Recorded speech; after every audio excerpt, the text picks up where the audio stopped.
And now we meet Eumaeus. In Book 13 of the Odyssey, Odysseus arrives in Ithaca, his own island. He's obliged to travel in disguise because the powerful suitors of his wife Penelope would kill him if they recognized him. Advised by Athena, he goes to the hut of the swineherd Eumaeus, one of the most loyal of all his field hands. Odysseus is reunited with Telemachus, his son, and together they plot the destruction of the suitors. In this episode of Ulysses, we see Leopold Bloom and the somewhat inebriated Stephen Dedalus come together as we reach the point to which the book has been moving all day. Bloom brings Stephen to a cabman's shelter, where they encounter another drinker looking for assistance. And reading Eumaeus for us is Jonathan Visser.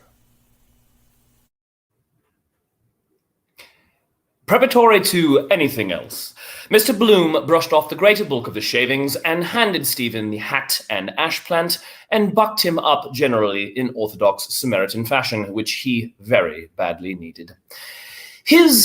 Stephen's mind was not exactly what you would call wandering, but a bit unsteady, and on his expressed desire for some beverage to drink, Mr. Bloom, in full view of the hour it was, and there being no pump of Vartry water available for their ablutions, let alone drinking purposes, hit upon an expedient by suggesting off the reel the proprietary of the cabman's shelter, as it was called, hardly a stone's throw away near Butt Bridge, where they might hit upon some drinkables in the shape of a milk and soda or a mineral.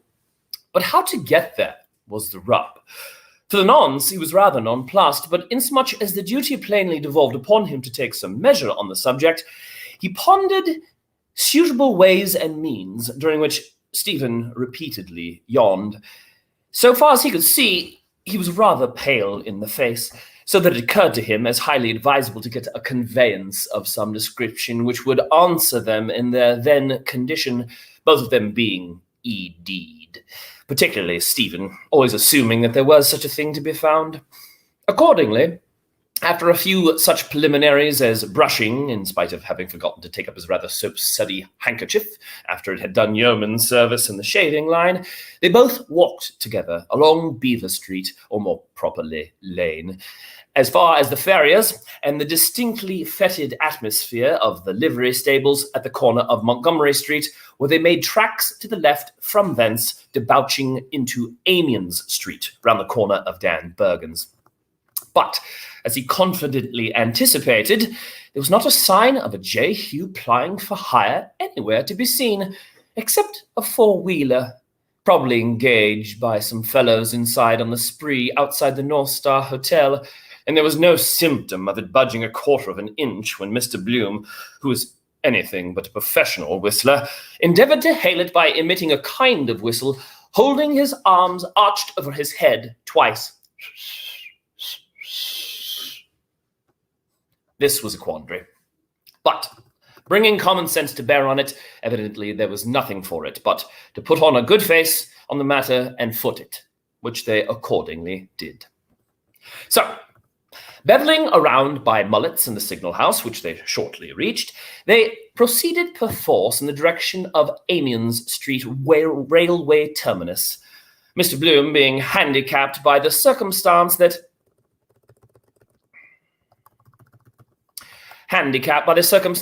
one of the back buttons of his trousers had, to the very time-honoured adage, gone the way of all buttons, though, entering thoroughly in the spite of things, he heroically made light of the mischance. So, as neither of them were particularly pressed for time, as it happened, and the temperature refreshing, since it had cleared up after a recent visitation of Jupiter Pluvius, they dandered along past where the empty vehicle was waiting, without fare or jarvey. As it so happened, a Dublin United Tramway Company sandstrewer happened to be returning, and the elder man recounted to his companion, apropos of the incident, his own truly miraculous escape of some little while back. They passed the main entrance of the Great Northern Railway Station, the starting point for Belfast, where, of course, all traffic was suspended at that late hour, and passing the back door of the morgue, not a very enticing locality, not to say gruesome to a degree, the more especially at night, ultimately gained the Dock Tavern, and in due course turned into Store Street, famous for its C Division police station. Between this point and the high at present unlit warehouses of the Beresford Place, Stephen thought to think of Ibsen, associated with the beds, the stonecutters in his mind, somehow in Talbot Place, first turning on the right, while the other two was acting as Fetus Achates, inhaled with internal satisfaction the smell of James Rourke's City Bakery, situated quite close to where they were, and the very palatable odour indeed of our daily bread. Of all commodities of the public, the preliminary and most indispensable.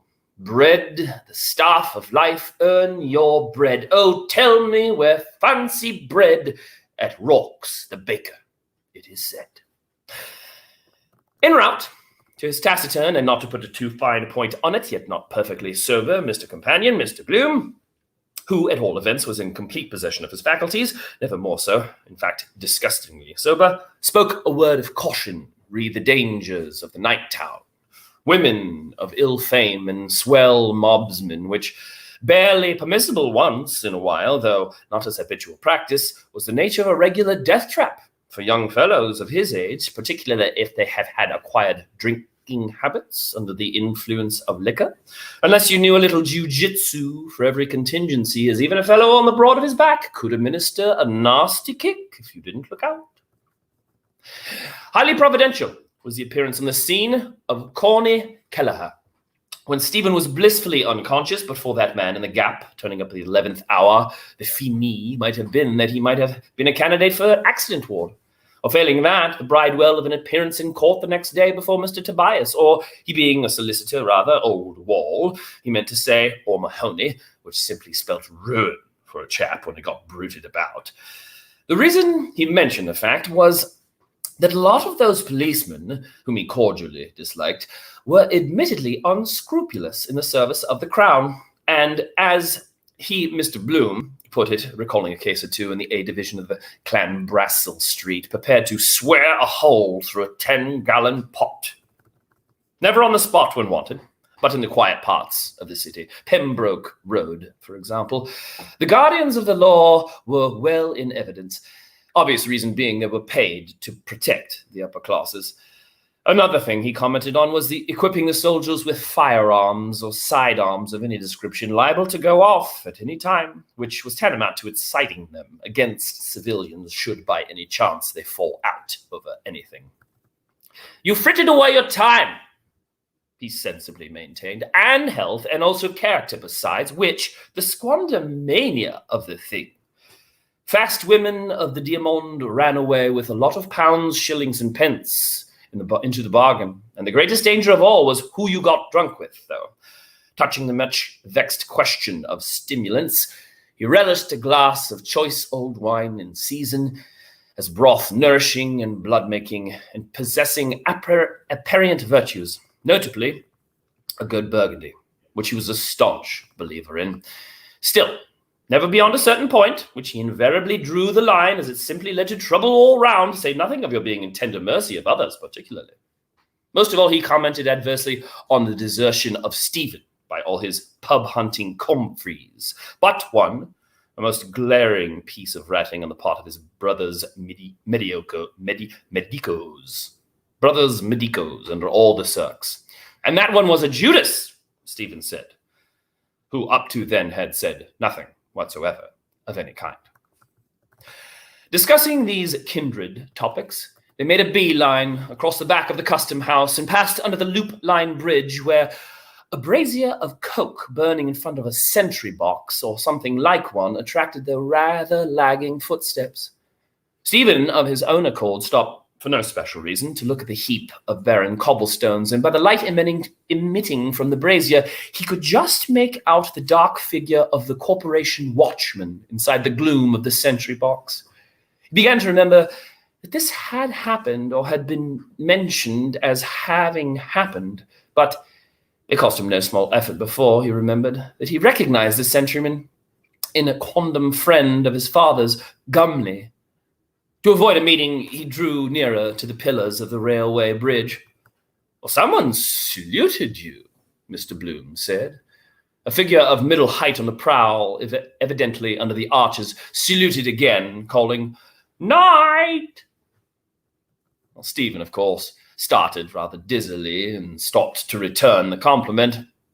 Mr. Bloom, actuated by motive of inherent decency, inasmuch as he always believed in minding his own business, moved off, but nevertheless remained on the QV with just a shade of anxiety, though not funkyish in the least. Though unusual in the Dublin area, he knew that it was not by any means unknown for desperadoes who had next to nothing to live on to be abroad, waylaying and generally terrorizing peaceable pedestrians by placing a pistol at their head in some secluded spot outside the city proper. Famished loiterers of the Thames embankment category. They might be hanging about there, or simply marauders ready to decamp with whatever boodle they could in one fell swoop at a moment's notice. Your money or your life, leaving you there to point a moral, gagged and garroted. Stephen, that is when the accosting figure came to close quarters, though he was not in an over-sober state himself, recognized Corley's breath redolent of rotten corn juice. Lord John Corley, some called him, and his genealogy came about in this wise.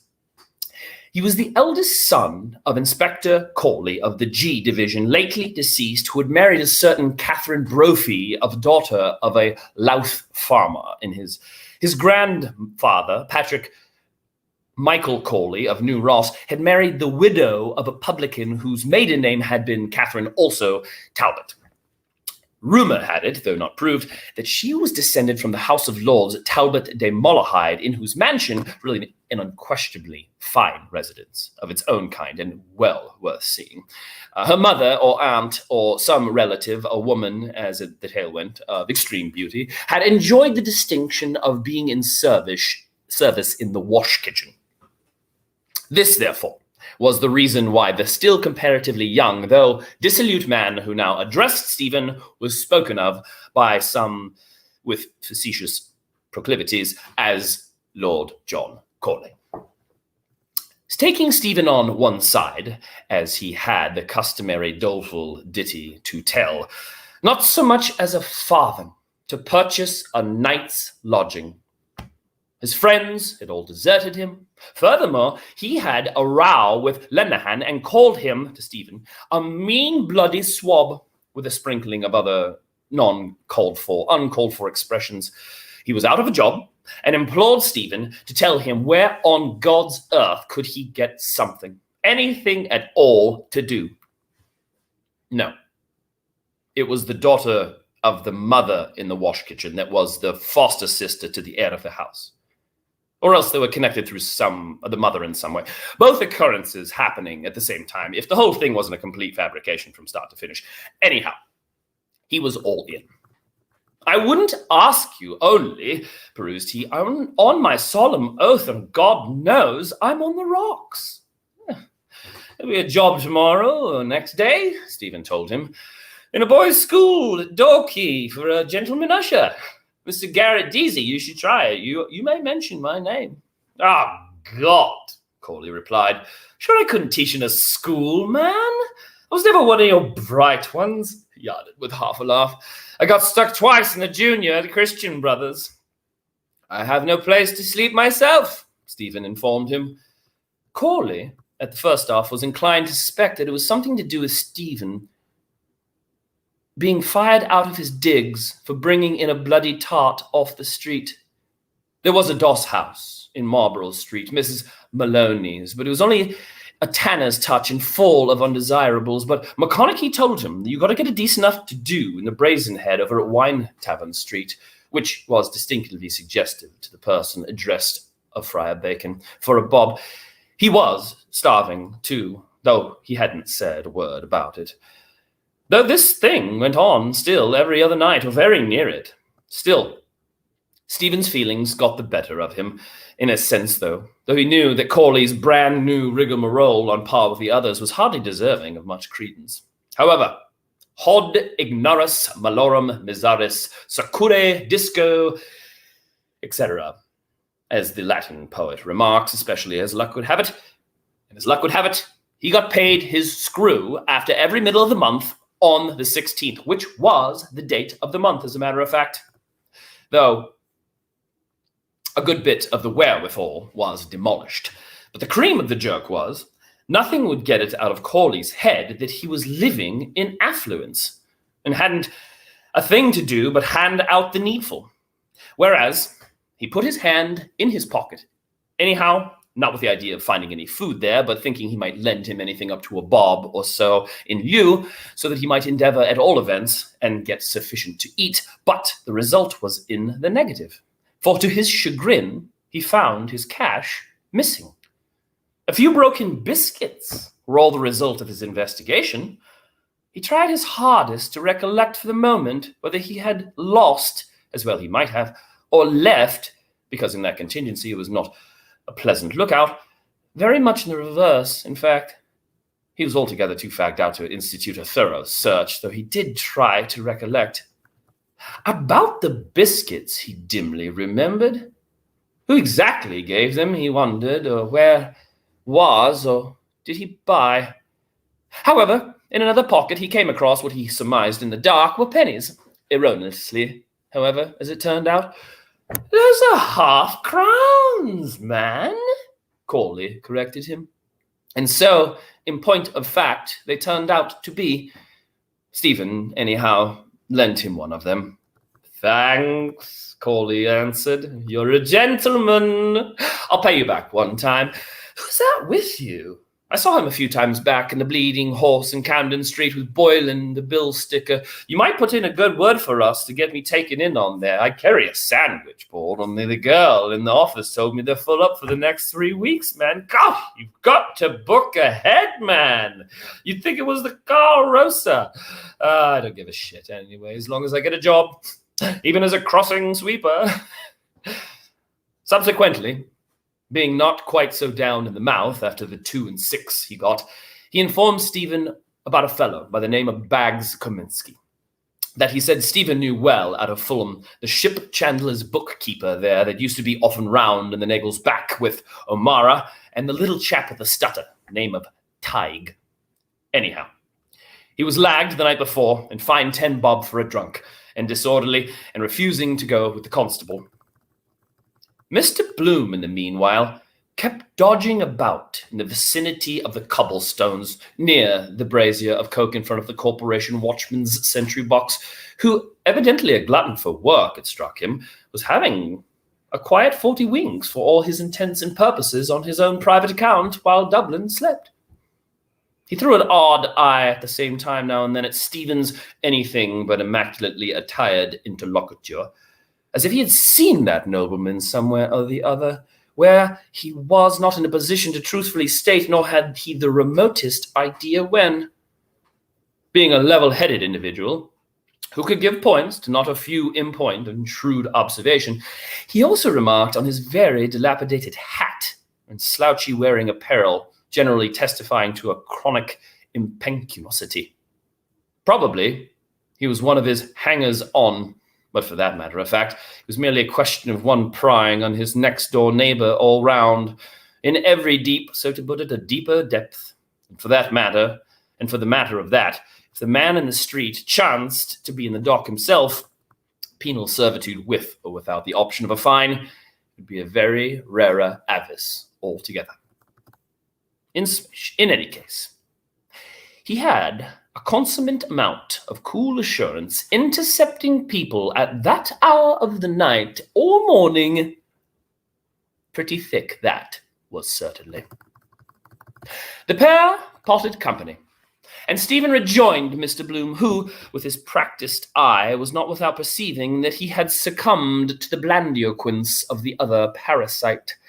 Alluding to the encounter, he said laughingly, Stephen that is, "He's down on his luck. He asked me to ask you to ask somebody named Boylan, a bill sticker, to give him a job as a sandwich man."